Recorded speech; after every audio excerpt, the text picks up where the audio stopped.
History is not a series of sudden breaks, but a slow, often painful unfolding of skin. Imagine the late 3rd century, the Roman Empire, this colossal body that had stretched across the known world, was in the throes of a fever. On the outside, its borders were being hammered. In the north, Germanic tribes pushed relentlessly against the Rhine and Danube rivers. In the east, the sophisticated Sassanid Persians were a constant, formidable threat. But the real sickness, the one that truly threatened to kill the empire, was festering from within. Think about this. In the 50 years between 235 and 284 AD, a period now called the crisis of the 3rd century, at least 26 men claimed the title of emperor. 26 in 50 years. And the vast majority of them didn't die peacefully in their beds. They were murdered, often by the very troops who had put them on the throne just months before. It was a dizzying, bloody carousel of ambition and betrayal.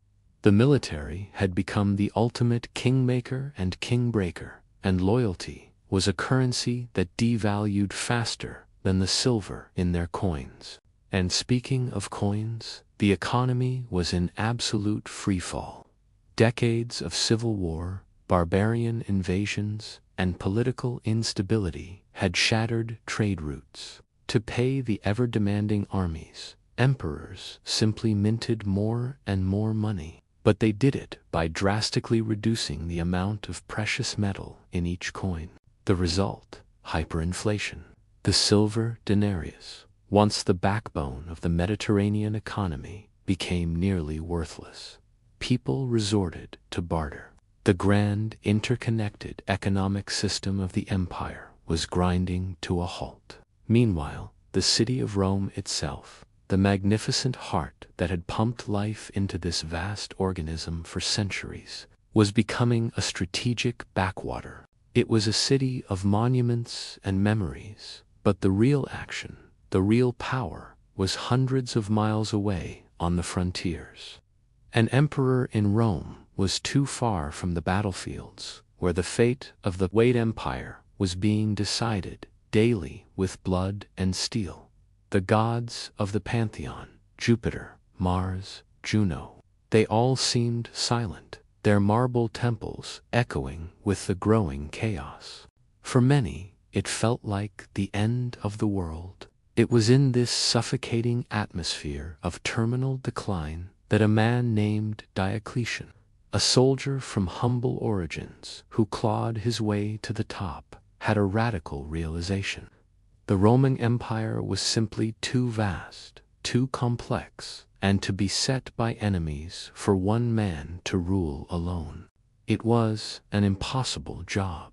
So, he did something unprecedented.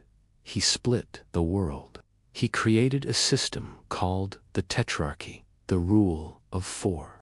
2 senior emperors, the Augusti, and 2 junior emperors, the Caesars, each governing a quarter of the empire. For a brief moment, it worked. The borders were stabilized, the economy was reformed, and a semblance of order returned. But this peace was a fragile illusion built on the force of Diocletian's own personality. In 305 AD, he did something no emperor had ever done before. He voluntarily retired to his enormous palace on the Dalmatian coast to, as he famously said, grow cabbages. The moment he stepped down, the carefully balanced machinery of the Tetrarchy flew apart. The junior emperors and their sons, their ambitions no longer held in check, immediately began plotting against each other. The empire plunged right back into a brutal civil war. It was a storm of steel and ambition, a battle royale for the ultimate prize, the world. And out of this bloody carnage, one man would emerge. A man who would not only reunite the shattered empire under his sole command, but would also set it on a completely new path, a path that would change the course of human history forever. His name was Flavius Valerius Constantinus. We know him as Constantine the Great. His story isn't just about battles and politics. It's about the birth of a new world on the ashes of the old. And that's where our journey truly begins. It is the year 312. A civil war is tearing the Roman Empire apart. In the West, two men vie for absolute power, Constantine and Maxentius. Constantine, a brilliant general from the provinces, is marching his legions south, down the Italian peninsula, straight towards Rome. His rival Maxentius, secure behind the ancient Aurelian walls, commands a larger army, confident in his position. The stage is set for a final, decisive battle just outside the city gates. At a crucial crossing over the Tiber River, the Milvian Bridge, the night before the battle, as the sun began to set, something extraordinary happened. According to the historian Eusebius, Constantine, while contemplating the immense challenge ahead, looked up towards the heavens. There, blazing against the fading light, he saw a cross of light above the sun, and with it the Greek words Nu Tau Omicron, Y Tau Nu Y Kappa Alpha, which translates to the Latin, In hoc signo vinces, in this sign you shall conquer. That same night, Constantine dreamed that Christ appeared to him, instructing him to make a military standard in the shape of the sign he had seen. This was the birth of the labrum, a standard adorned with the Chi symbol, the first two letters of Christ's name in Greek. This wasn't just a new banner. It was a declaration of allegiance to a new and powerful God. The soldiers, many of whom were already Christians or sympathetic to the faith, were electrified. Was this a genuine divine miracle, a moment of profound spiritual revelation for a future emperor? Or was it a masterful stroke of political and psychological genius, a calculated move by a brilliant commander to galvanize his outnumbered troops, giving them a divine cause to fight for? The truth is likely somewhere in between, a blend of personal faith and shrewd opportunism. Whatever the source, the effect was undeniable. The next day, Constantine's forces, filled with a zealous fervor, crashed against Maxentius's army. Against all odds, they were victorious. Maxentius, attempting to flee back into the city, was trapped in the crush of his own retreating soldiers on the Milvian Bridge. The bridge of boats, constructed for the battle, collapsed under the weight, and he, along with thousands of his men, drowned in the muddy waters of the Tiber. Constantine marched into Rome not just as a conqueror, but as the chosen instrument of the Christian God. For the first time, the Roman eagle flew alongside the monogram of Christ. This was the watershed moment, the turning point where the classical world of old Rome began its monumental shift into the Christian world of Byzantium. The victory at the Milvian Bridge was more than a military triumph, it was a revolution. In 313, just a year later, Constantine met with Licinius, the emperor of the eastern half of the empire, in the city of Milan. Together, they issued a landmark decree that would change the course of history, the Edict of Milan. This edict didn't make Christianity the state religion, not yet. But it did something arguably more important. It granted absolute religious tolerance throughout the empire. For the first time in centuries, Christians were free. No longer were they a persecuted, underground cult, forced to worship in secret catacombs and live in constant fear of arrest, torture, and martyrdom. The Edict of Milan declared that Christianity was a legal, protected religion. Confiscated church properties were returned, and the faith could finally step out from the shadows and into the sunlight of the Roman world. Constantine was a pragmatist. He understood that the old pagan gods and the traditional Roman institutions were losing their power to unite a vast and fractured empire. Decades of civil war, economic crisis, and barbarian incursions had weakened the social fabric. He needed a new glue, a new unifying ideology that could bind the diverse peoples of the empire together. From the moors of Britain to the deserts of Syria, he found that unifying force in the dynamic, organized, and rapidly growing Christian church. The church had its own structure, its own network of bishops, and a message of universal salvation that appealed to people from all walks of life. By aligning himself with it, Constantine was harnessing the most powerful social movement of his time. But there was a problem: Rome itself. The Eternal City was steeped in centuries of pagan tradition. Its very stones seemed to whisper the names of Jupiter, Mars, and Juno, the powerful senatorial families. The aristocracy of the Old World remained stubbornly attached to the ancient rites and the gods of their ancestors. For them, the rise of this new Eastern superstition was an affront to Roman identity. The city was a living museum of the old order, filled with the ghosts of the pagan Caesars and the political intrigues that had plagued the empire for generations. Constantine knew that to build a truly new Christian empire, he couldn't do it in a city that was so deeply rooted in the past. It was like trying to plant a new forest in a petrified one. He needed a clean slate, a capital free from the entrenched rivalries of the Tiber and the stubborn resistance of the pagan Senate.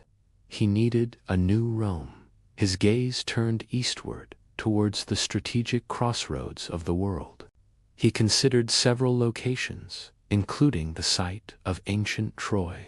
But his final choice was a place of immense strategic and commercial importance: the ancient Greek city of Byzantium, perched on a peninsula at the very edge of Europe, overlooking the narrow strait of the Bosphorus that separates it from Asia. Byzantium was a natural fortress. It controlled the vital maritime trade route between the Aegean and the Black Seas. It was the gateway between two continents. From here, an emperor could respond quickly to threats on either the Danube frontier in Europe or the Persian frontier in the east. It was defensible, it was prosperous, and most importantly, it was a blank canvas. In 324 AD, after defeating his final rival Licinius and becoming the sole ruler of the Roman world, Constantine began his monumental project. He didn't just expand the old city, he completely reimagined it. He laid out a new, vast city, quadrupling its size. He endowed it with all the splendors of an imperial capital, a grand palace, a massive hippodrome for chariot races, magnificent forums, towering columns, and, of course, magnificent churches. This wasn't just a new administrative center. It was to be the Christian capital of the world, a city dedicated to the God who had given him victory. In 330 AD, the city was formally consecrated as Constantinople, the city of Constantine. The founding of Constantinople was a definitive break with the past. While old Rome would slowly decline, becoming a provincial backwater, haunted by its own glorious history, new Rome would rise. It would become the heart of a vibrant, resilient, and distinctly Christian Roman Empire, the empire we now call Byzantium. It would be the center of art, learning, and faith for over 1,000 years. A shining beacon of civilization, while Western Europe languished in the Dark Ages. The vision at the Milvian Bridge had not only conquered a rival, it had laid the foundation for a new world. Today, we're traveling back to the 4th century to witness the birth of a city that would shape the world for over 1,000 years. Let's talk about the foundation of Constantinople. Our story begins in the year 324. The Roman Empire, for the first time in decades, has a single, undisputed ruler. His name is Constantine the Great. After defeating his final rival, Licinius, Constantine stands at the pinnacle of power. The entire Roman world is his. And with that power, he launches one of the most ambitious building projects the world has ever seen. His vision, a new capital, a new Rome. So, where do you build a city destined for greatness? Constantine's choice was a masterstroke of strategic genius, the ancient Greek colony of Byzantium. Let's look at a map. You see this triangular piece of land. This peninsula is naturally defended on 3 sides by water. To the north, you have the sheltered harbor of the Golden Horn. To the east, the powerful Bosphorus Strait, the gateway between Europe and Asia. And to the south, the vast Sea of Marmara. It was a fortress built by nature itself. But it wasn't just about defense. This location was the literal crossroads of the world.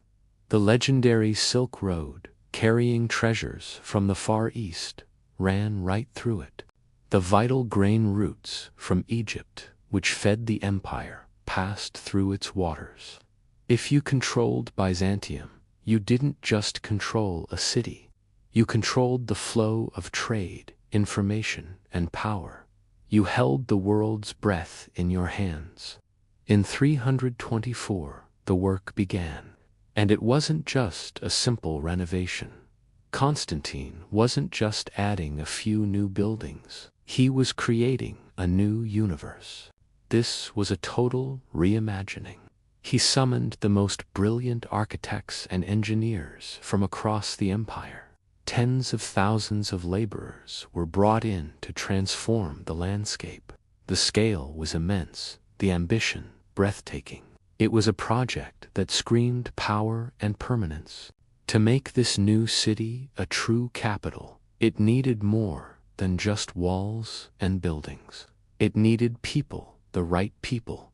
Constantine was a shrewd politician. He established a new senate and began a massive campaign to lure the Roman aristocracy. He offered them incredible incentives, grand palaces, vast estates, and most importantly, tax exemptions.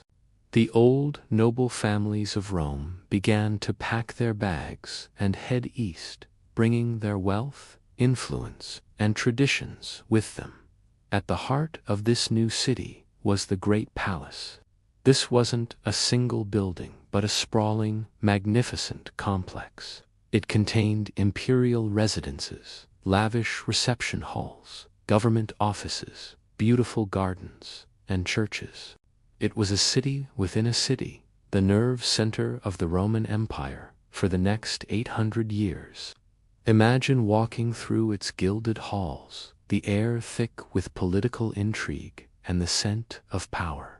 This was where emperors were made and unmade. But a city needs more than just politics and palaces. It needs a soul. It needs art and history. Constantine understood this. He launched a massive, empire-wide collection effort. But he wasn't just commissioning new art. He was relocating the greatest treasures of the ancient world. He effectively stripped the old cities of Greece and Asia Minor of their most famous masterpieces. Bronze statues, marble columns, and priceless artifacts were all loaded onto ships and brought to his new capital. One of the most symbolic of these transfers was the Serpent Column. This incredible monument was forged from the melted-down bronze shields of the Persian soldiers defeated at the Battle of Plataea back in 479 BC. For centuries, it had stood at the sacred site of Delphi in Greece, a testament to Greek victory and freedom. Constantine had it moved and placed right in the center of his new hippodrome, the city's grand arena for chariot races. He was literally weaving the threads of classical history, of Greek glory and Roman might, directly into the fabric of his new city. It was a powerful statement. The past was not being erased. It was being absorbed and repurposed to serve a new Christian Roman future. Finally, after 6 years of relentless construction, the day arrived. On May 11th, 330 AD, the city was officially consecrated with a mix of Christian prayers and pagan ceremonies.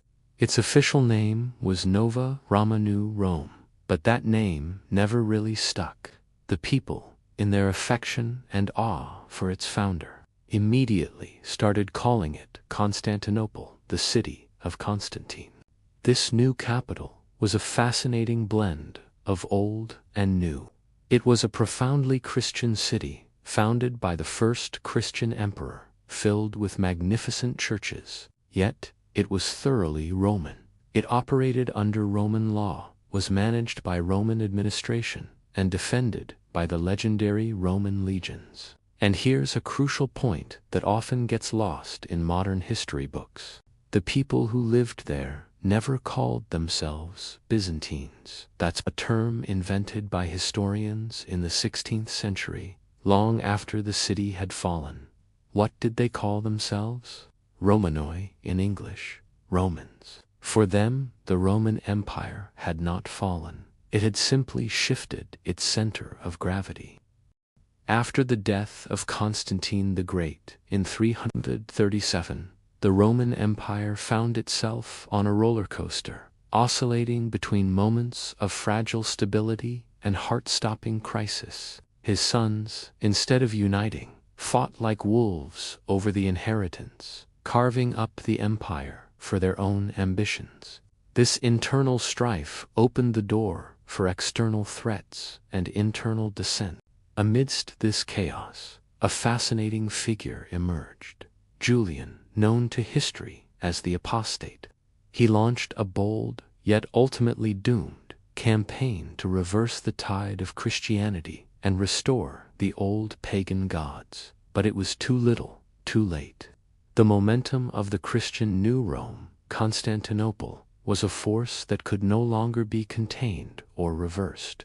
The cultural and religious landscape of the empire had been irrevocably altered. By the end of the 4th century, the pressure that had been building on the empire's borders for decades reached a catastrophic breaking point. The Goths, fleeing the advance of the Huns, sought refuge within the empire's frontiers. Mismanagement and Roman cruelty turned these desperate refugees into a furious enemy. This simmering conflict exploded in 378 at the Battle of Adrianople. It was a disaster of unprecedented scale. The Eastern Roman Emperor, Valens, led his army into the field, confident in Roman superiority. He was wrong.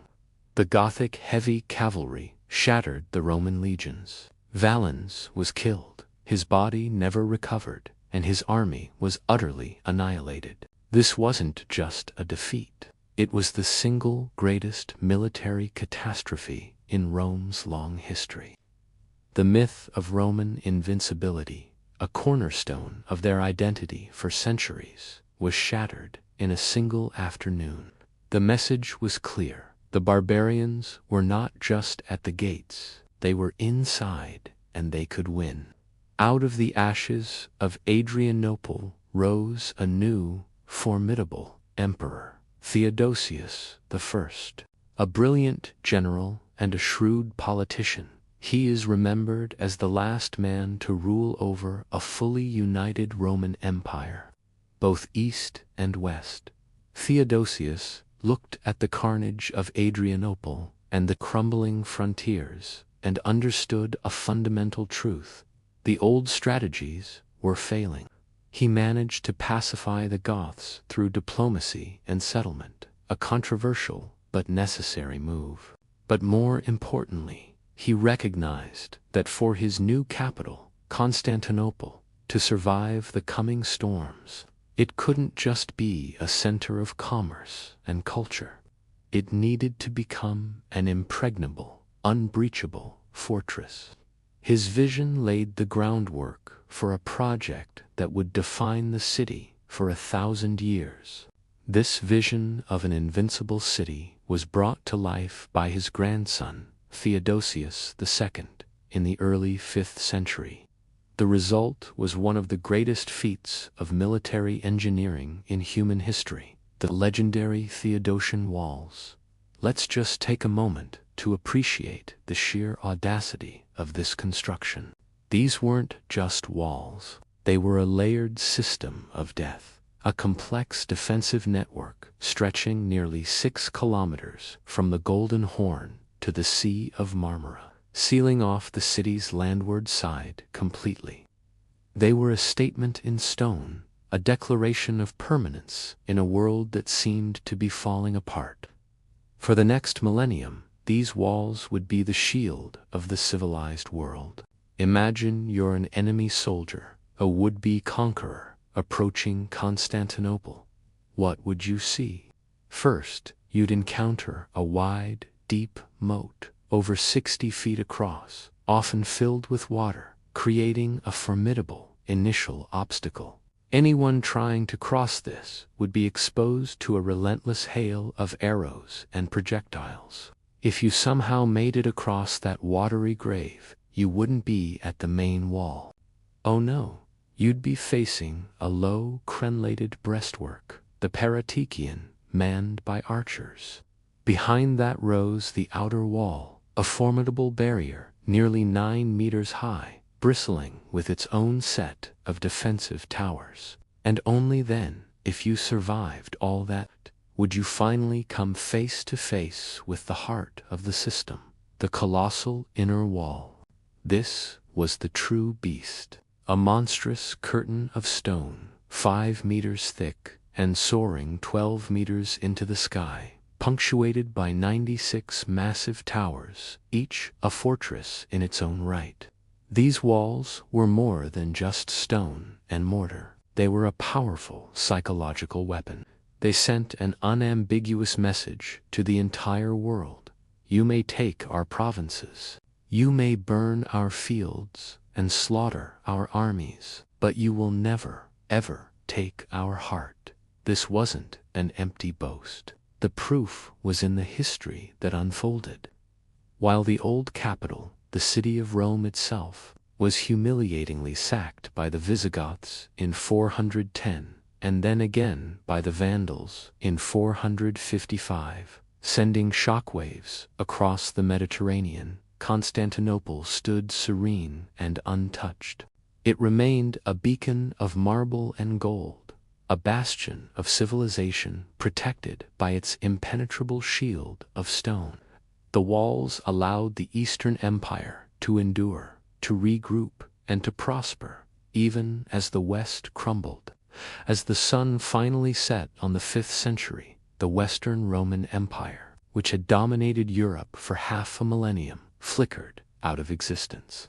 In the year 476, a date often cited as the end of antiquity, the last Western emperor, a young boy ironically named Romulus Augustulus, was unceremoniously deposed by the Germanic chieftain Odoacer. To the people living in Gaul, Spain, and Italy, it must have felt like the apocalypse, the end of the world as they knew it. The central authority was gone, replaced by a patchwork of barbarian kingdoms.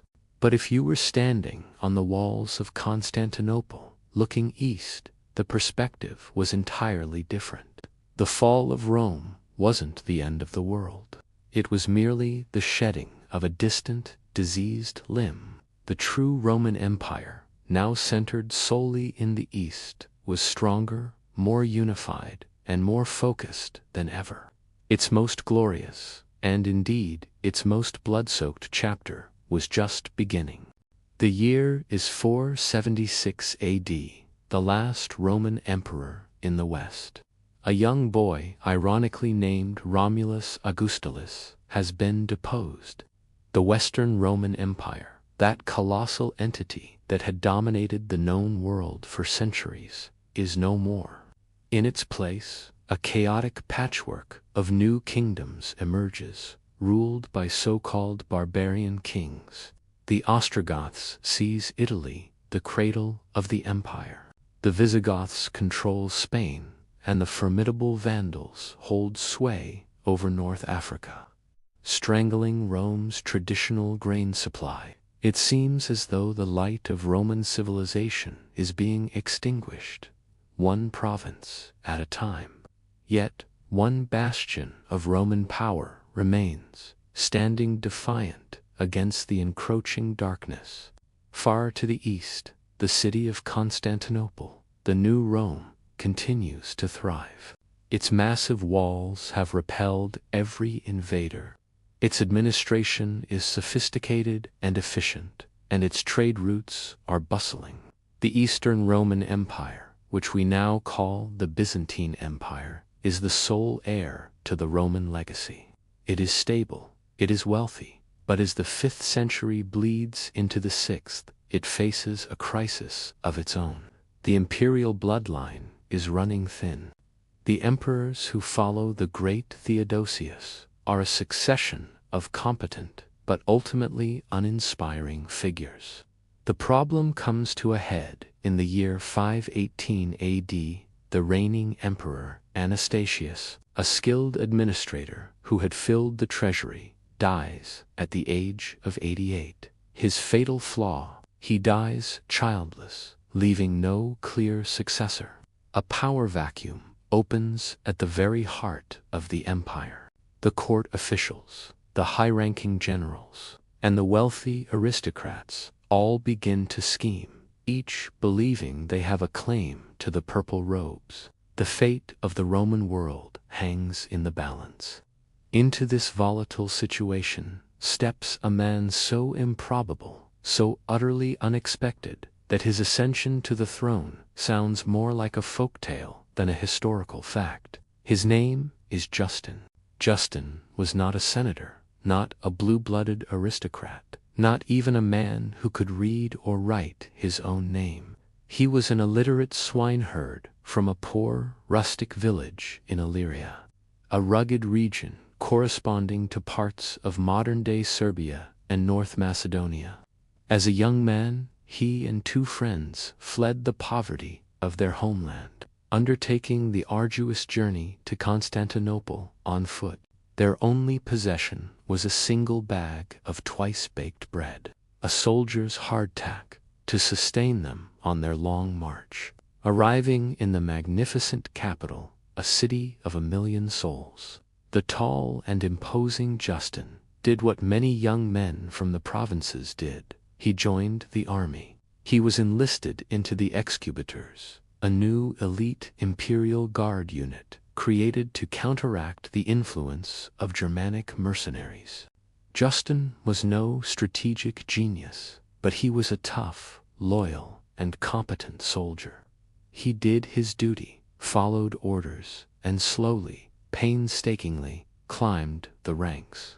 For decades, he served successive emperors, witnessing the intrigues and dangers of the imperial court from the inside. Through sheer grit, determination, and an uncanny ability to survive, the old peasant soldier rose to become the commander of the Excubitors, the very men tasked with protecting the emperor's life. So, when Emperor Anastasius died without an heir, Justin was in the right place at the right time. As commander of the palace guard, he controlled the only significant military force within the city. Amidst the chaos and bribery of the succession crisis, Justin, with the backing of his loyal troops and a bit of political maneuvering, was proclaimed Emperor of the Romans. The swineherd from Illyria, the man who had arrived in the city with nothing but stale bread, was now the master of the Roman world. It was a stunning, almost unbelievable turn of events. But Justin was now in his late 60s, He was a soldier, not a politician or an administrator. He understood his own limitations. He knew he couldn't rule alone. He needed a brilliant mind, a sharp political operator to navigate the treacherous waters of the Byzantine court. Fortunately, he had been preparing for this moment for years. Long before becoming emperor, he had summoned his nephew from the old country, a young man named Flavius Petrus Sebatius. Justin had no sons of his own, so he adopted his nephew and poured all his resources into the boy's education. While Justin patrolled the palace corridors, his nephew was studying law, theology, and Roman history, receiving the finest education the empire could offer. This nephew was Justin's secret weapon, his designated heir, the intellect behind the old soldier's throne. History would come to know him by a different name, the name he took in honor of his uncle, Justinian. If Justin's rise was improbable, Justinian's reign would be revolutionary. He was the complete opposite of the old, complacent Roman aristocracy. He was a product of the provinces, filled with a restless, almost manic energy that drove those around him to exhaustion. Courtiers whispered that he was the emperor who never sleeps, claiming to have seen him pacing the halls of the great palace at all hours of the night, a solitary figure wrestling with the immense burdens of the state. His mind was a whirlwind of ambition. He was obsessed with theological debates, seeking to unify a fractured Christian church. He was a legal scholar, determined to codify centuries of Roman law into a single, coherent system. But above all, his gaze was fixed on the West. He would spread out maps of the former empire, his finger tracing the coastlines of Italy, North Africa, and Spain. These were not just lost territories to him. They were a sacred inheritance, a birthright that had been stolen. Justinian was driven by a profound, all-consuming conviction. He was chosen by God to fulfill a divine mission. That mission was the Reconquista, the restoration of the Roman Empire to its former glory, the reunification of East and West under one emperor and one God. It was a dream of breathtaking audacity. To turn this dream into reality, Justinian knew he would need vast sums of money, powerful armies, and brilliant generals.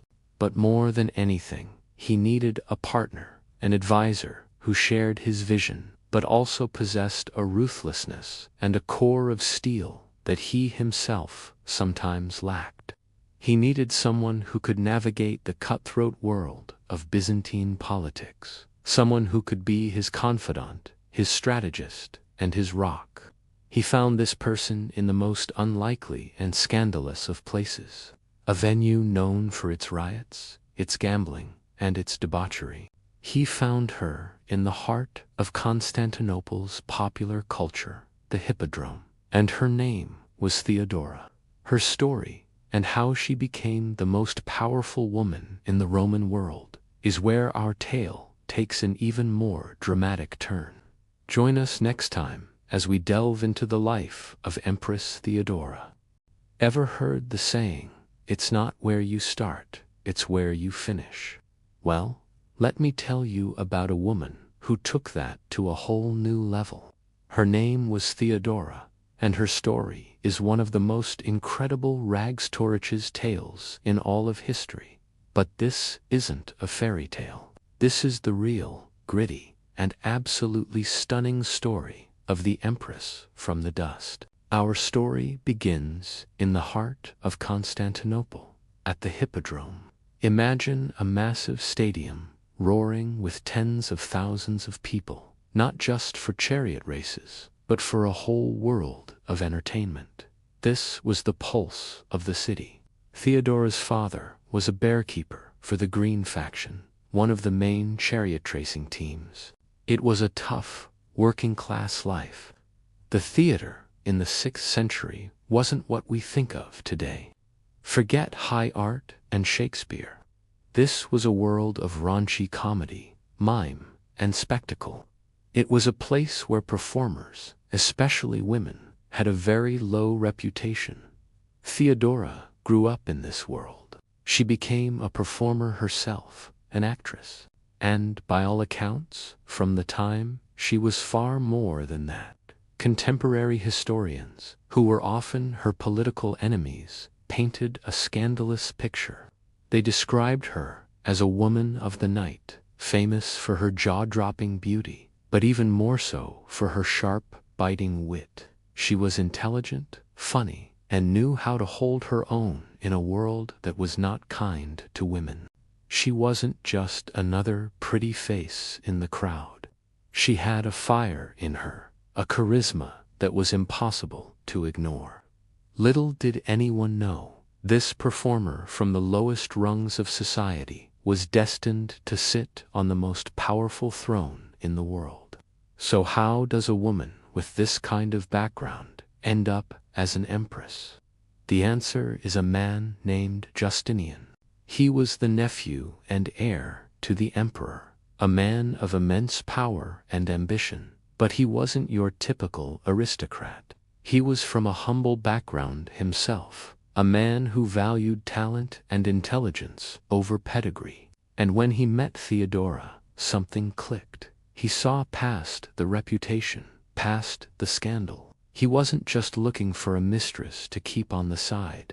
In Theodora's sharp mind and unbreakable spirit, he saw his equal. You can just imagine the scandal this caused in the stuffy, tradition-bound courts of Constantinople. It was explosive. Roman law was crystal clear. A man of senatorial rank, like Justinian, was strictly forbidden from marrying an actress. It was unthinkable. But Justinian was a man who made his own rules, tradition. He didn't care. He was utterly captivated by Theodora. He loved her, respected her, and he was determined to make her his wife. So, he did something unprecedented. He went to his uncle, the reigning Emperor Justin, and essentially forced his hand. He persuaded, pushed, and prodded until the old emperor changed the law itself. A new decree was passed, allowing actresses to marry into the aristocracy, provided they had reformed their ways. It was a law written for one person and one person only, Theodora. The path was now clear. Justinian, the heir to the Roman Empire, was going to marry the actress from the Hippodrome. The establishment was horrified, but they were powerless to stop it. A new era was dawning. The year is 527. Inside the magnificent, awe-inspiring Hagia Sophia, the grandest church in all of Christendom, history is being made. Justinian and Theodora are crowned, not as emperor and his quiet, subordinate wife, but as co-rulers. They were a dual monarchy, a power couple in every sense of the word. From that day forward, her name would appear alongside his on official decrees. This was revolutionary. Theodora refused to be a passive empress, a mere decoration on Justinian's arm. She was a ruler in her own right. She established her own court, filled with her own loyal officials. She had her own network of spies, gathering intelligence from every corner of the empire. She even conducted her own foreign policy, corresponding with foreign kings and ambassadors. Can you imagine the sheer force of personality it took to achieve that? She was a partner in power, influencing laws, especially those that improved the rights of women. Together, Justinian and Theodora represented something new and terrifying to the old guard. Their power wasn't based on ancient bloodlines. It was built on merit, ambition, and a ruthless will to succeed. They were also deeply, fervently religious, believing they were chosen by God to rule and to restore the glory of Rome. They saw themselves as agents of divine will. But this new kind of power, this partnership, born from the streets, and forged in defiance of tradition, would not have an easy start. The moment they took the throne, their reign would be tested by the very people of Constantinople they sought to rule, in one of the most violent and dangerous riots the city had ever seen. Their new empire was about to face its first trial by fire.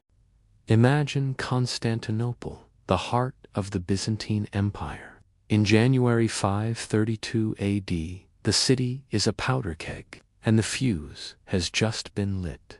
Emperor Justinian, a man of grand ambitions, had been pushing a series of reforms. These weren't just minor tweaks. They were a complete overhaul of the system, designed to streamline his administration and fill the imperial coffers. The man in charge of this financial squeeze was John the Cappadocian, Justinian's top tax collector. He was brilliant, ruthlessly efficient, and universally hated. He taxed everyone, from the wealthiest senators to the poorest commoners, and his methods left no one unscathed. The city itself was deeply divided, not just by class, but by color, the blues and the greens.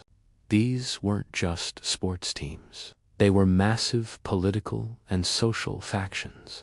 Think of them as a mix between modern-day political parties and die-hard football hooligans.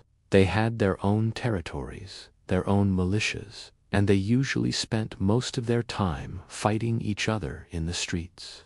But something was about to unite these bitter rivals. It started with a common legal problem. After a street brawl, several members from both the Blues and the Greens were arrested and sentenced to death. However, the execution was botched, and two of the condemned, one blue and one green, managed to escape and seek sanctuary in a church. This bizarre incident gave them a common cause, a shared grievance against the very authority of the emperor. All this simmering tension was about to boil over in the grandest venue of the city, the Hippodrome. This wasn't just a racetrack for chariots. It was the political pulse of Constantinople. It was where the emperor appeared before his people, where victories were celebrated, and where public opinion was forged in fire and noise.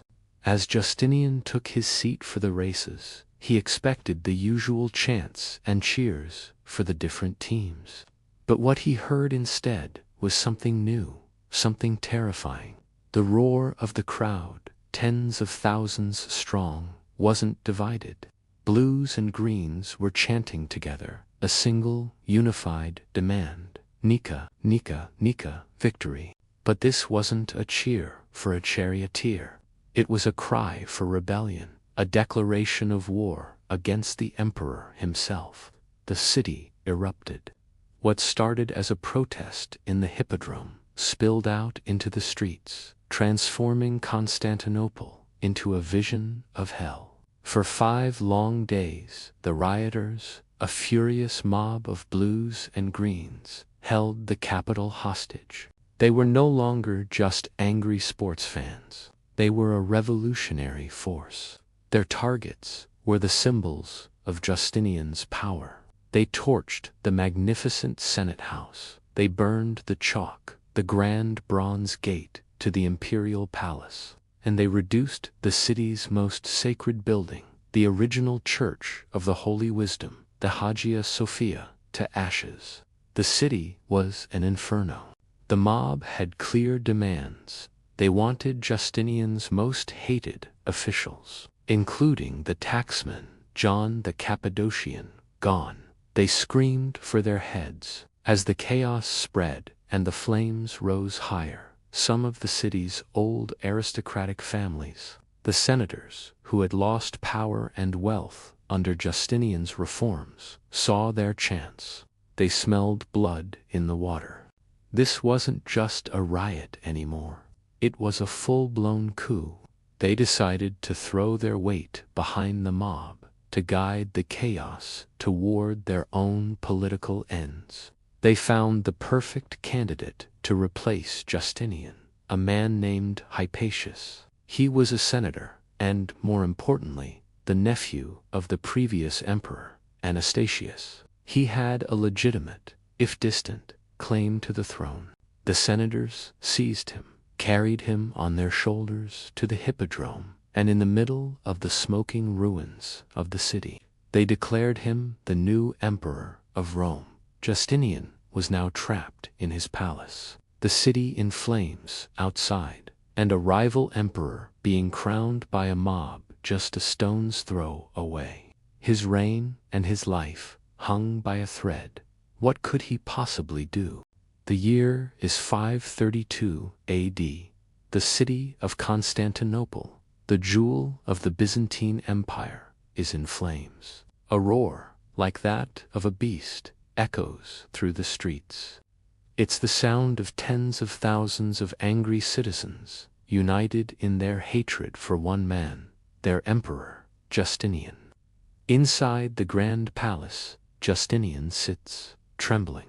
He can hear the mob, he can smell the smoke, he can feel the heat of his burning city. His grand project, to restore the Roman Empire to its former glory, is turning to ash before his very eyes.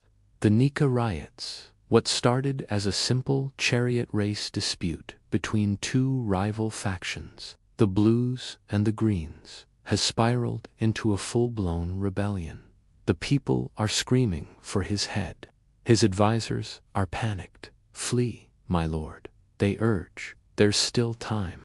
The ships are waiting at the harbor, loaded with enough gold to start a new life. Justinian listens, his face pale. He has already given the order.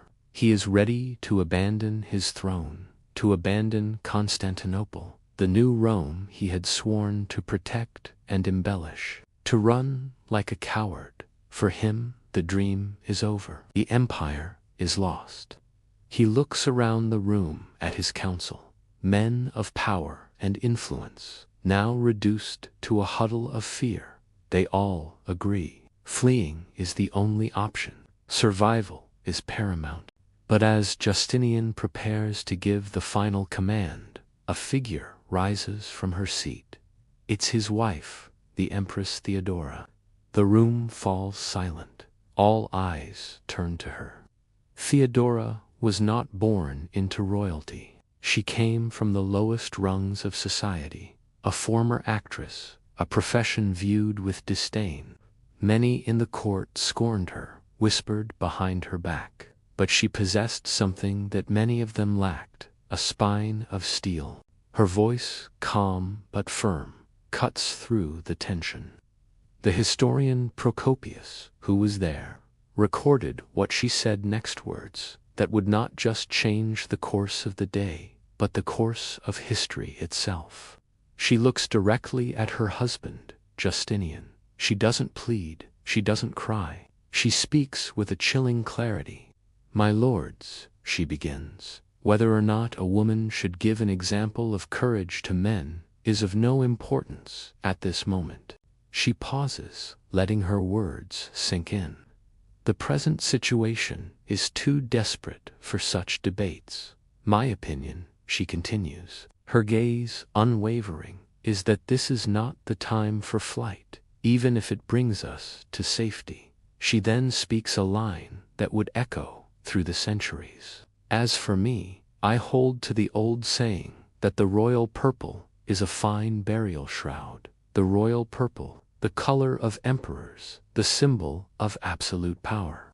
She is saying that she would rather die an empress than live as a common fugitive. She would rather be wrapped in the robes of her station for her burial than strip them off to save her own skin. She turns her attention back to Justinian, her tone shifting. It's not a challenge, but a statement of fact. If you wish to save yourself, my lord, there is no difficulty. We are rich.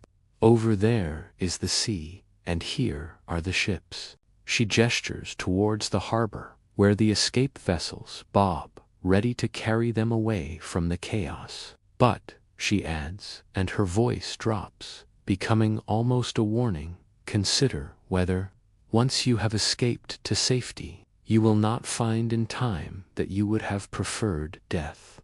She lets him imagine it, a life in exile, stripped of his power, his purpose, his legacy, a long, slow, pathetic decline. Think of it, Justinian.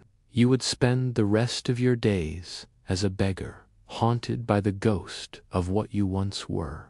You would look back on this day, not with relief, but with a gnawing, unbearable shame. You would wonder, every single day, why you abandoned your throne, why you gave up your empire without a fight. A profound silence fills the room. Theodora's words hang in the air, heavy and undeniable. She has not just spoken. She has painted a picture of two possible futures for Justinian.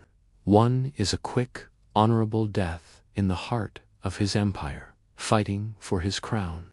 The other is a long, dishonorable life of regret. Shame, hot and sharp, washes over Justinian. He looks at his wife, this woman from the gutter, who now stands taller than any man in the room. Her courage is a mirror reflecting his own cowardice. Her strength exposes his weakness. In that moment, something inside him shifts. The fear recedes, replaced by a surge of resolve. He is the emperor of Rome, and he will act like it. He rises to his feet. The plan to flee is abandoned. He turns to his most trusted general, Belisarius. The tone is no longer one of panic, but of cold, hard command. The time for running is over. The time for fighting is now. Belisarius and another general, Mundus, gather the loyal palace guard. They don't have a massive army, but they have surprise and absolute ruthlessness on their side. They march to the Hippodrome, the massive stadium where the rioters have gathered to anoint a new puppet emperor. The gates are sealed. The soldiers draw their swords. What follows is not a battle, but a massacre. The emperor's troops fall upon the unarmed and unsuspecting crowd. By the end of the day, an estimated 30,000 people are dead, their bodies piled high in the arena that had once been the city's center for entertainment. The Nika riots are crushed, drowned in a sea of blood. The city is scarred, and a large part of it is in ruins, including the main church, the Hagia Sophia. But the throne is secure. Justinian's reign is saved. He would go on to rule for another 33 years, a period that would become one of the most significant in Byzantine history. He would reconquer vast territories of the old Western Roman Empire, including Italy and North Africa. He would codify Roman law, creating the Corpus Juris Civilis, a legal framework that influences Western law to this very day. And on the ashes of the old church, he would build a new one, a masterpiece of architecture so breathtaking it was said to have changed the history of art. The great Hagia Sophia, whose dome was meant to hang from heaven itself. Justinian's legacy is complex, a mixture of magnificent achievement and brutal autocracy. But none of it, the conquests, the laws, the glorious buildings, would have happened without that one critical moment in the palace. It was not the generals, nor the advisors, nor the emperor himself who saved the empire that day. It was the Empress, Theodora. Her courage, her resolve, and her declaration that she would rather die in purple robes than live in exile, shamed a wavering emperor into action and altered the destiny of the Western world. She proved that sometimes the most powerful force in an empire isn't an army, but the unwavering will of a single person who refuses to run. In the immediate aftermath of the Nika riots, with the smoke from 30,000 dead still clinging to the air above the Hippodrome, Justinian didn't wait. He didn't let the city mourn or heal. He saw the ashes of the old Hagia Sophia, not as a tragedy, but as a divine command, a blank slate, cleared by God himself. On this canvas, he would paint a masterpiece of divine glory and imperial power. He wasn't interested in rebuilding. He wanted to create something that would surpass everything that had come before. To bring this heavenly vision to life, Justinian broke with all tradition. He ignored the usual architects and master builders. Instead, he called upon two men who were more like scientists than craftsmen, Isidore of Miletus and Anthemius of Tralles. These weren't your typical builders. They were theoretical mathematicians, physicists, geniuses who understood the forces of the universe.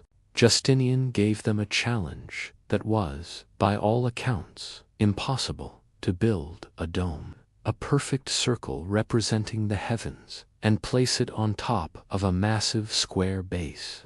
Nothing on this scale had ever been attempted in human history. It was a problem of geometry and faith, and they were the ones tasked to solve it.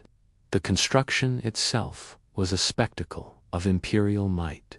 10,000 workers toiled day and night in 2 relentless shifts. The entire empire was scoured for its finest materials. Green marble was shipped from Thessaly, dark stone from the banks of the Bosphorus, and yellow stone all the way from Syria. The legendary purple porphyry, the stone of emperors, was brought from the ancient quarries of Egypt. 8 colossal columns, relics of a pagan past, were taken from the Temple of the Sun in Baalbek. Justinian was literally dismantling the old world, piece by piece, to build his new center of the universe. And what a center it became. When you walked inside, the design was meant to overwhelm and disorient you. The massive dome, floating 180 feet above the floor, seemed to be suspended from heaven by a golden chain. Light streamed in from a ring of 40 windows at its base, erasing the shadows and making the structure feel weightless, ethereal. It was a space designed to make you feel small, to make you feel the immense presence of God and the emperor who served him. The gold mosaics glittered, the colored marbles swirled, and the sheer volume of the space was unlike anything anyone had ever experienced. It wasn't just a building, it was a statement, a declaration that here in Constantinople, heaven had touched the earth. But this grand ambition came at a staggering cost. The project drained the imperial treasury, consuming an amount of gold equivalent to over 20,000 pounds. To fund it, Justinian imposed crushing taxes on his people. He confiscated property from the wealthy and squeezed every last coin from the provinces. While the Hagia Sophia rose, symbolizing divine grace, the people of the empire suffered under the financial burden.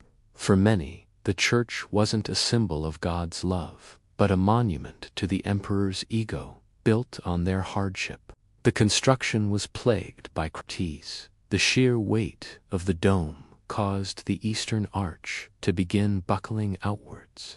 The workers panicked, but Anthemius and Isidore, with their deep understanding of physics, calmly ordered the upper sections to be completed faster. They knew the added weight would push the arch back into place, a counterintuitive solution that worked perfectly. But their genius couldn't prevent everything. A few years after its completion, an earthquake brought the main dome crashing down. It was a devastating blow. But Justinian, now an old man, was undeterred. He immediately ordered it to be rebuilt, this time even higher, even more magnificent than before. This second dome, designed by Isidore the Younger, nephew of the original architect, is the one we see today. It has stood for over 1,400 years, surviving earthquakes, sieges, and the fall of empires. It was the heart of Orthodox Christianity for 9 centuries, than the principal mosque of the Ottoman Empire for nearly 500 years. Its walls have absorbed the prayers of countless generations, a silent witness to history's dramatic turns. Today, as a museum and now once again a mosque, it continues to inspire awe and wonder, a testament to an emperor's relentless ambition and the enduring power of human ingenuity. Hagia Sophia is more than just a magnificent structure. It is a story written in stone and gold, a place where the boundaries between the earthly and the divine seem to blur. With Constantinople secured as the heart of his empire and his legacy literally set in stone with the Hagia Sophia, Justinian's gaze turned westward. He didn't see the new Germanic kingdoms in Africa and Italy as legitimate nations. To him, they were nothing more than squatters, illegally occupying what was rightfully Roman soil. And so, he launched one of the most ambitious projects in history, the Renovatio Imperii, the restoration of the empire. This wasn't just a political slogan. It was a promise to reclaim the lost glory of Rome, and the man he chose to make this dream a reality. His chosen instrument of reconquest was the brilliant general Belisarius. The first target was set. In the summer of 533 AD, a massive fleet of 500 transport ships and 92 warships, the Dramongs, set sail from the Golden Horn, their destination, the coast of North Africa. Their objective, to destroy the Vandal kingdom. These were the descendants of the same Vandals who had infamously sacked the city of Rome itself just 80 years earlier. The memory was still fresh, and for Justinian, this was personal. Belisarius commanded the expedition, but the force he was given seemed shockingly small for such a monumental task, just 10,000 infantry and 5,000 cavalry. The Vandals, on the other hand, could field a much larger army. On paper, it looked like a gamble, a dangerous one. As Belisarius's fleet neared the African coast, they received a stroke of luck. The bulk of the Vandal army and their entire navy were away, dealing with a rebellion on the island of Sardinia. Seizing the opportunity, Belisarius landed his army unopposed and began a swift march toward the Vandal capital, Carthage. He enforced strict discipline, forbidding his soldiers from looting the local towns. He wasn't a conqueror of a foreign land. He was a liberator, and he made sure the local Roman African population knew it. They welcomed his soldiers with open arms, providing them with supplies and crucial intelligence. The Vandal king Gelimer was caught completely off guard. He rushed back to defend his capital, hastily gathering what forces he could. The stage was set for a decisive confrontation. The two armies finally met at a place called Ad Decimum, the 10th milestone from Carthage. Here, the genius of Belisarius and the superiority of the Byzantine military system were put on full display. Gelimer had a clever plan to ambush and encircle the smaller Roman force, but it fell apart due to poor timing and coordination. Belisarius.com, under pressure, adapted to the chaotic battle. His elite heavy cavalry, the cataphracts, clad in steel from head to toe, smashed into the Vandal lines. These weren't just simple horsemen. They were a versatile combined arms unit in themselves, armed with lances for the charge, swords for close combat, and bows for harassing the enemy.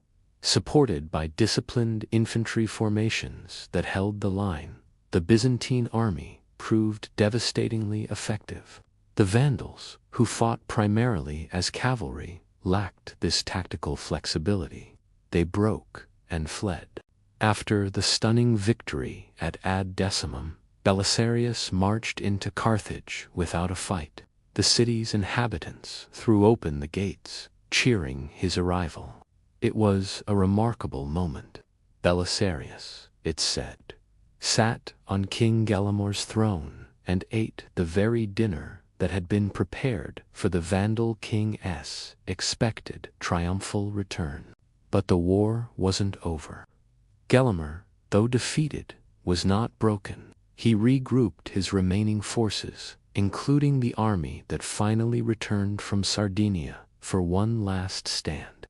The final battle took place at Tricamarum, a short distance from Carthage. Once again, the Byzantine cavalry proved decisive. They charged the Vandal center with such ferocity that the Vandal lines completely shattered.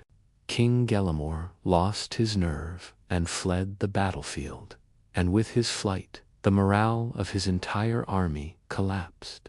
The Vandal kingdom, which had dominated North Africa for a century, had been completely annihilated in a campaign that lasted only a few months. Belisarius had achieved a victory that few thought possible. He captured the Vandal treasury, an immense hoard of wealth that included treasures the Vandals themselves had looted from Rome decades earlier, including the sacred menorah from the temple in Jerusalem. King Gelimer was eventually found, hiding in the mountains, and he surrendered. Belisarius brought him back to Constantinople in chains, a living trophy of his incredible success. The general was granted a triumph, an ancient Roman honor that hadn't been given to a private citizen in over 500 years. He paraded through the streets of Constantinople with his captured king and the spoils of war, hailed as a new Scipio Africanus. The wealthy and vital provinces of North Africa, a breadbasket of the ancient world, were once again under Roman rule. The first phase of Justinian's restoration was a resounding, almost unbelievable success. But this was only the beginning. The next target on Justinian's list was even more ambitious and held a significance that dwarfed all others: Italy and the city of Rome itself. The Gothic kingdom, which now ruled the Italian peninsula, would soon feel the might of the restored empire. The stage was set for an even longer, bloodier, and more epic struggle for the heart of the old Roman world. Fresh off his stunning victory in Africa, Emperor Justinian turned his gaze to the heart of the old empire, Italy. He dreamed of a restored Rome, a unified Mediterranean under his rule. In 535, he dispatched his star general Belisarius to make that dream a reality. The task seemed straightforward enough. After all, Belisarius had just conquered an entire kingdom in a matter of months. Italy, however, would be a different beast entirely. This wasn't going to be a quick triumph. It would be a brutal, agonizing struggle known as the Gothic War, a conflict that would rage for nearly 2 decades and bleed Italy dry. The campaign began with promise. Belisarius and his small but elite army landed in Sicily and quickly secured the island. From there, they crossed into the Italian mainland, marching north along the ancient roads.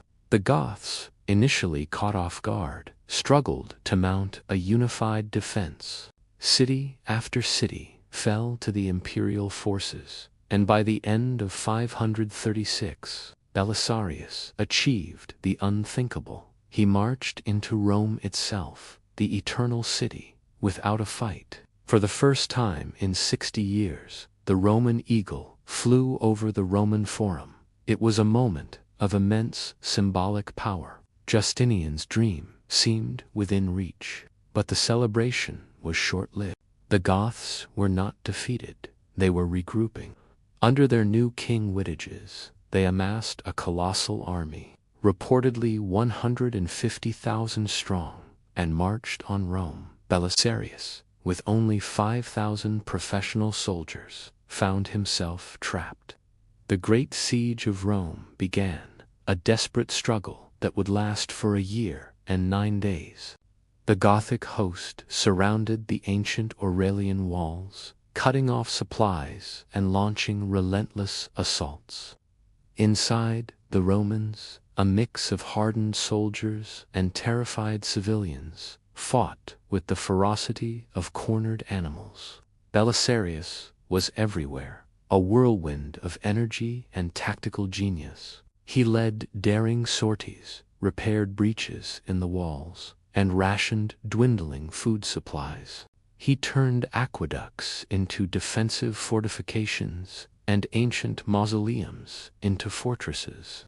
It was a masterclass in defensive warfare against impossible odds. The Goths threw everything they had at the city, but the walls and the will of Belisarius held firm. Finally, after more than a year of starvation and brutal fighting, the Goths, decimated by disease and the constant Roman counterattacks, lifted the siege and retreated. Belisarius had held Rome. You would think this incredible victory would have secured Belisarius the resources he needed to finish the war. But that's not what happened. Back in Constantinople, Emperor Justinian was a man consumed by suspicion. He saw Belisarius's fame and popularity not as an asset, but as a threat to his own throne. He starved the Italian campaign of men and money, making a swift victory impossible. The war devolved into a grinding stalemate, a brutal slog of sieges, counter-sieges, and betrayals. Cities were taken, lost, and retaken. The Italian countryside, once a garden of vineyards and olive groves, was transformed into a scarred wasteland. Famine and plague followed the armies, wiping out more people than the swords of the soldiers. This was total war, and the primary victim was Italy itself. Frustrated and undermined, Belisarius was recalled by the jealous emperor, only to be sent back later when things went poorly without him. His relationship with Justinian was a toxic cycle of success, suspicion, and recall. Finally, the war's conclusion fell to another general, the unlikely eunuch Narses. An old but cunning court official, Narses was given the massive army and resources that Belisarius had always been denied. In 554, at the Battle of Taginae, Narses finally crushed the Gothic army, ending their rule in Italy for good. Justinian had his victory. The reconquest was complete. But what, exactly, had he won? Italy was in ruins. The city of Rome, which had once held over 1 million people, was now a ghost town. Its population reduced to perhaps 30,000 souls, sheltering amongst the decaying monuments of a lost golden age. The Senate was gone. The great aqueducts were broken. The countryside was depopulated and barren. Justinian had set out to restore the Roman Empire, to bring back its glory. Instead, he had presided over its funeral. In his quest to reclaim Italy, he had utterly destroyed it. He inherited not a prize, but a graveyard. This tragic victory serves as a grim reminder that sometimes the cost of conquest is far too high. In the year 541 AD, the Roman Empire, under the ambitious rule of Justinian I, seemed poised to reclaim its former glory. Legions were marching, territories were being reconquered, and the dream of a restored Rome felt within reach. But an unseen enemy was on the move, far more devastating than any barbarian horde. It arrived silently, stowed away on the grain ships sailing from Egypt, the empire's breadbasket. Its carriers were black rats, and its agents were the fleas feasting on their blood. This was the first arrival of Yersinia pestis, the bubonic plague, into the Western world. What followed was an apocalypse. The plague landed at the port of Pelusium and spread like wildfire.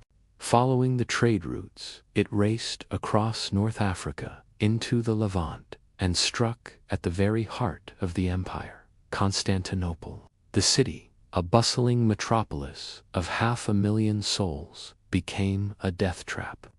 The historian Procopius, who lived through the horror, left a chilling account. He described victims suddenly struck by fever, followed by grotesque swellings, the buboes in their groins, armpits, and behind their ears. Many fell into a deep coma, while others were seized by a violent delirium, tormented by visions and paranoia, sometimes running through the streets, screaming. Black pustules would cover their bodies, a sure sign that death was imminent. For some, it came swiftly. For others, it was days of unimaginable agony. At its terrifying peak, the plague claimed 10,000 lives a day in Constantinople alone. The city's infrastructure completely collapsed. There were not enough people to bury the dead, and not enough land to put them in. Cemeteries overflowed, and bodies were left in the streets. In a desperate measure, Emperor Justinian, who himself contracted and miraculously survived the plague, ordered the roofs of the city walls, towers, to be removed. The bodies were then tossed inside, stacked one on top of another, until the towers were filled to the very brim. A putrid stench of death hung over the magnificent city for months, a constant, sickening reminder of the catastrophe. The Golden Horn, once a vibrant waterway of commerce and life, was now choked with the shadow of decay. The plague didn't just kill, it hollowed out the empire. It's estimated that it wiped out up to a third, maybe even half, of the population in the territories it touched. Entire villages and towns were depopulated, farms were abandoned, and fields went untilled, leading to widespread famine that killed those the plague had spared. The army was decimated, halting Justinian's reconquest in its tracks. The grand project to restore Rome was dead. The empire's economy was shattered, its tax base gone, and its spirit broken. The plague of Justinian wasn't just a disease. It was a turning point. It weakened the empire to its core, leaving it vulnerable to new enemies and ushering in a period of decline and instability. It was a stark, brutal lesson in how an invisible microbe could bring the most powerful civilization on Earth to its knees. The pandemic raged for over 2 centuries, with recurring outbreaks flaring up generation after generation. It redrew the map of the world, accelerating the end of antiquity and paving the way for the Middle Ages. This catastrophic event serves as a powerful reminder of humanity's vulnerability in the face of nature. It shows how interconnected our world is, and how quickly a disease can travel from one corner of the globe to another, with devastating consequences. The story of the plague of Justinian is more than just ancient history. It's a timeless warning etched in the annals of our collective past. Have you ever wondered what happens when a mighty empire, at the peak of its power, is brought to its knees not by swords and spears, but by an invisible enemy? This is the story of how the Byzantine Empire, under the ambitious Emperor Justinian, faced a catastrophe that would change its destiny forever. Justinian had a dream to restore the glory of the Roman Empire. He sent his brilliant general, Belisarius, on a whirlwind campaign. North Africa fell, then Sicily, and finally, after a long and brutal war, Italy was reclaimed. By 540, the Mediterranean once again looked like a Roman lake. It seemed as though the glory days were back. But just as Justinian's dream was within his grasp, disaster struck. In 541, a mysterious and terrifying disease appeared in the port of Pelusium in Egypt. We now know it as the bubonic plague. It spread like wildfire, carried by fleas on the rats that traveled on grain ships, the very lifelines of the empire. By 542, it had reached Constantinople, the heart of the Byzantine world. The city became a living nightmare. The historian Procopius, an eyewitness, described scenes of pure horror. At its peak, the plague was killing 10,000 people a day in the capital alone. Bodies piled up in the streets faster than they could be buried. Trenches were dug, but they quickly filled. Soon, the bodies were being dumped into the sea or stacked in the towers of the city walls. The stench of death hanging over everything. The bustling, magnificent capital of the world's greatest empire was transformed into a giant, open grave. No one was safe, not even the emperor. Justinian himself caught the plague.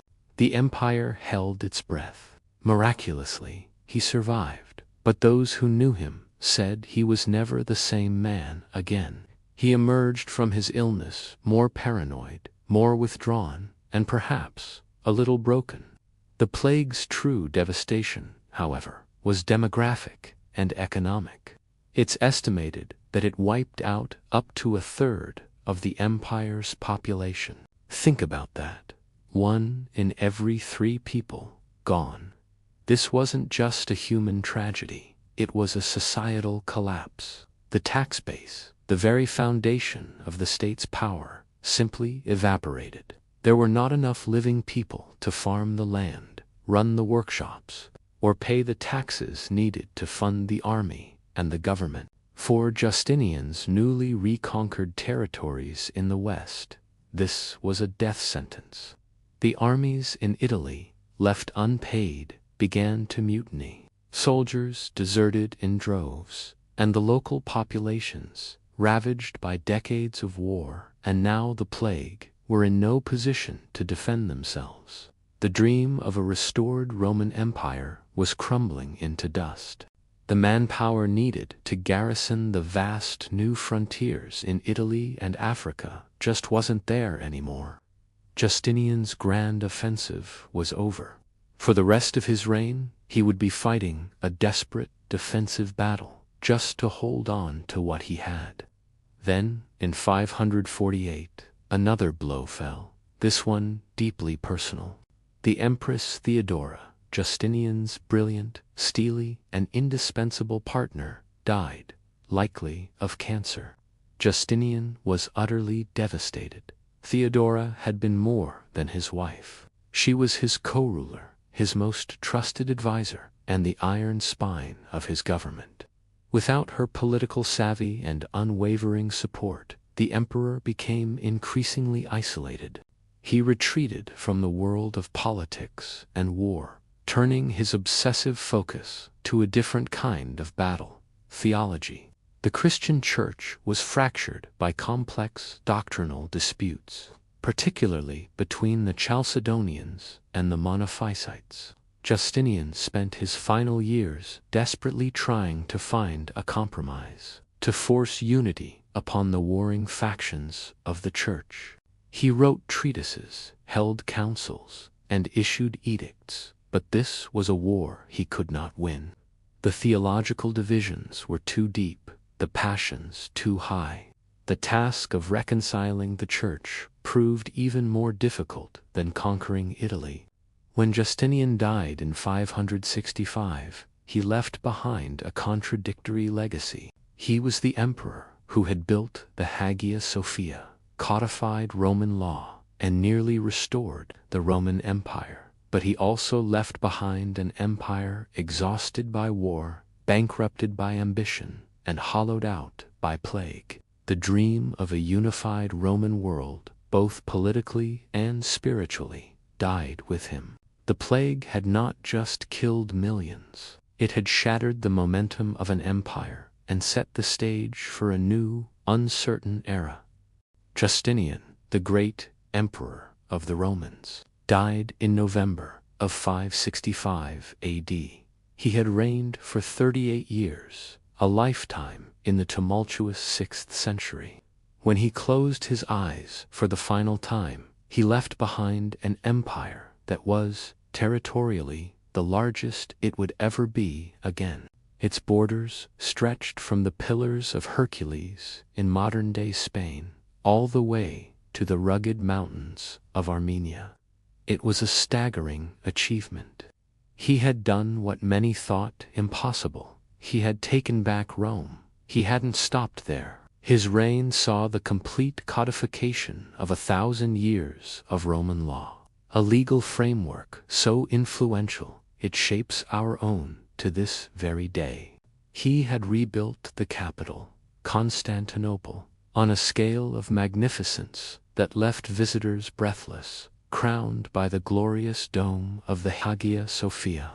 In many ways, he was the last truly Roman emperor, a man who saw himself as the direct heir to Augustus and Trajan, tasked with restoring the world to its proper order.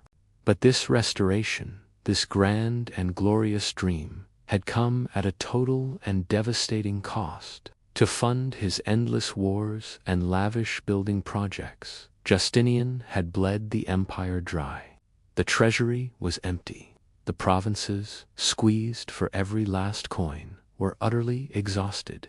The plague that had ravaged the population just a few years earlier had left deep, unhealable scars. The very Roman character of the state, the Latin-speaking classical world of old, was fading. Greek was now the language of the court and the street, and a new, distinctly medieval identity was beginning to form. The dream of a restored Roman Empire began to crumble almost as soon as Justinian was laid to rest. The foundations were rotten, and the house he had built was too large and too expensive to maintain. His successors, men of lesser vision and even lesser means, could only watch as the pieces fell away. Over the next 50 years, the empire proved incapable of defending its newly won territories. Most of Italy, the very heartland Justinian had fought so hard to reclaim, was lost to a new Germanic tribe, the Lombards. The rich provinces of North Africa, once the breadbasket of the empire, were slowly and inexorably reclaimed, not by another army, but by the desert itself, as imperial control withered away. The garrisons were withdrawn, the aqueducts failed, and the cities shrank. The final, catastrophic blow came not from the west, but from the east. In the early 7th century, the empire's ancient rival, the Sassanid Persian Empire, launched an all-out invasion. This wasn't a border skirmish, it was a war of annihilation. The Persian armies swept through Syria, Palestine, and Egypt, capturing the holy city of Jerusalem and parading the true cross as a trophy. They stood on the shores of the Bosphorus, looking across the water at Constantinople itself. The war pushed the Roman Empire to the very brink of extinction. The age of antiquity, the world of Caesar and Cicero, of toga-clad senators and marching legions, was well and truly over.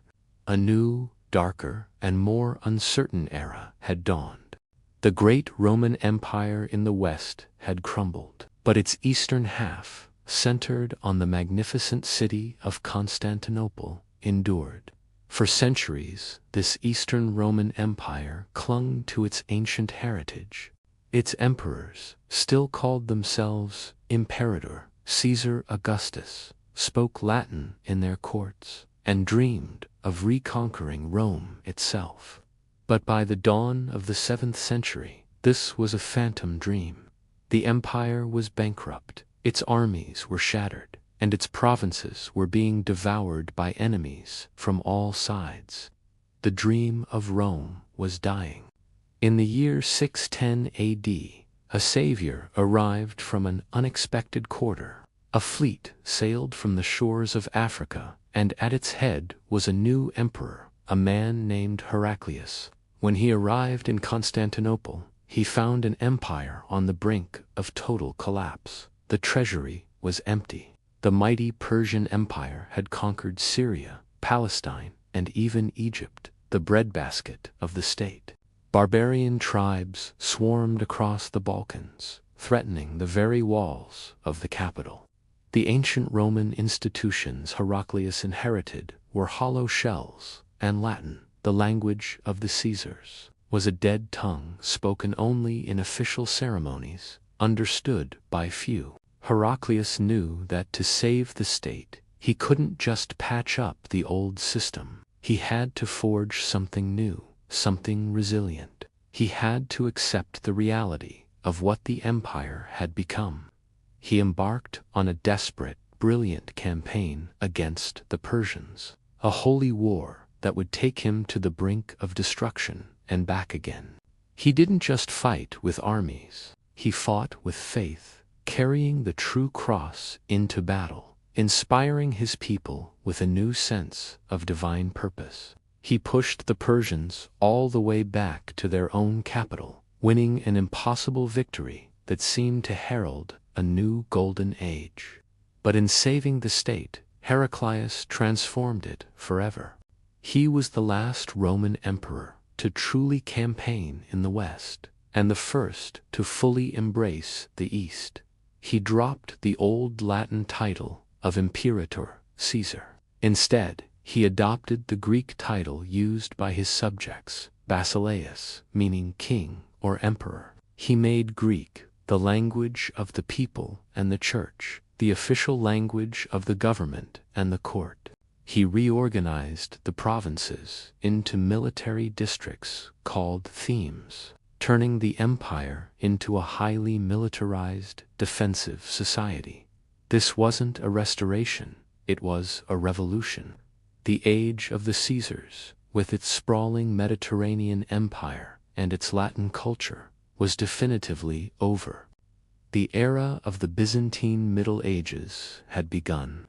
The new Rome, Constantinople, had survived its perilous birth and its near-death experience. But it was no longer the heir to a universal empire. It was now a fortress state, a bastion of Christendom in the East, girding its loins for a new, even greater challenge that was rising, unseen, from the deserts of Arabia.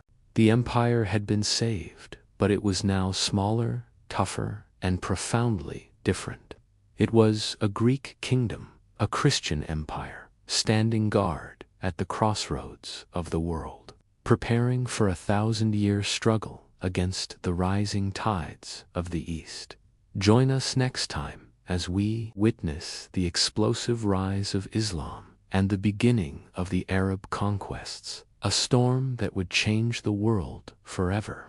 We'll see how the Byzantines fought back with a terrifying new secret weapon, Greek fire, and we'll delve into the bitter internal conflict that threatened to tear the empire apart from within. The struggle for the soul of the empire in the iconoclast controversy.